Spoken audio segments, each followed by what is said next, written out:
Adlaw nga Lunes karon mga kaigsuunan, petsa 21 sa bulan sa Marso tuig 2022. Ang pagbasa kinutlo gikan sa Ebanghelyo sumala ni San Lucas kapitulo 4 bersikulo 24 ngadto sa 30. Si Jesus miingon, "Apan sultihan ko kamo nga walay propeta nga dawaton sa iyang kaugalingong lungsod. Pamati kamo kanako, daghang mga byuda sa Israel sa panahon ni Elias sa dihang walay ulan, sulod sa 3 ka tuig ug tunga, ug may dakong gutom sa tibuok yuta. Apan wala ipadala si Elias ngadto sa bisan usa kanila kundili ngadto hinuon sa byuda sa Sarifat ug kayutaan sa Sidon. Ug may daghan usab nga sanlahon sa Israel sa panahon ni Propeta Eliseo, apan wala siya'y bisan usa kanila nga giayo gawas kang Naaman nga taga Syria.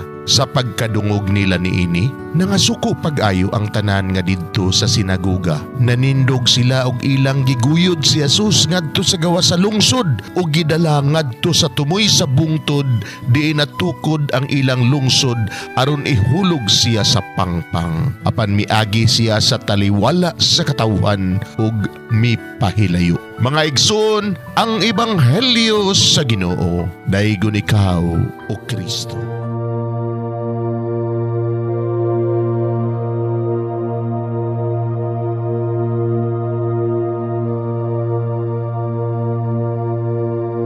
Pagampo sa dili pa magsugod sa trabaho. Magampo kita. Sa ngalan samahan, sa Anak ug sa Espiritu Santo. Amen. Langit mo namong Amahan, sa among pagsulod nining trabahoan, among gidala ang imong presensya uban kanamo. Among gipamulong ang imong kalinaw, imong grasya, imong kaluoy, ug ang imong perpektong hanay sa among mga trabaho. Among gipadayag ang imong gahom labaw sa tanan, diha sa mga butang nga among mahimo, masulti, mahuna-unaan ug mahukman sulod nining adlaw. Ginoo, nagapasalamat kami sa gasa sa kinabuhi niining bagong adlaw, niining kahigayunan nga kami nakasulod sa trabaho ug mamahimong parte niining nga grupo. Salamat sa mga gasa nga imong gitugyan kanamo. Hamong gamiton kini diha sa pagimaya kanimo. Hatagi kami sa kusog ug kadasig sa pagbuhat sa among mga trabaho. Panalangini ang among mga proyekto, mga ideya ug kusog, aron sa ingon bisan sa pinakagamay namong mga kalampusan, magahatag kini sa imong himaya. Ubani kami, Ginoo, sa among pagtrabaho nining adlaw. Puna kini nga lugar sa inspirasyon ug kusog. Tabangi kami nga magtrabaho isip usa ka grupo nga mapakita sa usag-usa ang kamaayo. Himuha kami nga maayo nga makabot namo ang mga butang nga kinahanglan namong buhaton. Himuha kini nga lugar nga puno sa kalipay ug panagihigalaay, ug kamugaway ug kalinaw ang mapatigbabaw niining dapita.